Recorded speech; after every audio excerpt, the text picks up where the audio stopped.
en Jésus-Christ, on dit que les liens ne peuvent plus rien le faire. Des bêtises. Qui vous a dit ça? Il faut comprendre le passage dans sa tradition et dans sa culture. Qu'est-ce que le rabbin qui a écrit ça voulait véhiculer comme information et comme message? Et puis aujourd'hui, les gens vont venir parler de paternité spirituelle.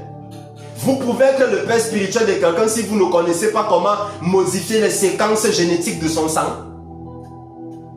Et quand je parle de séquences génétiques de sang, vous devez comprendre que ce n'est pas parce que nous sommes de la même famille que nous sommes frères et sœurs. Quelqu'un peut naître dans une autre famille, dans un autre pays, mais il est ton frère parce que vous avez le même apport génétique spirituel.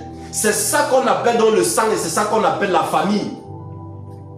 Les serviteurs de Dieu vont venir nous dire des histoires. Ou bien nos parents vont nous dire certaines choses dans des communautés. Est-ce que je suis en train de vous demander de mépriser vos parents? Non, je n'ai pas dit ça. Ce que je suis en train de dire, c'est qu'on va toujours utiliser les expressions du genre « la famille est sacrée ». Vous savez ce qui veut dire que la famille est sacrée? La religion est venue nous détruire. Et aujourd'hui, les gens ne comprennent plus ce qui arrive à leur vie. Vous devez comprendre une chose.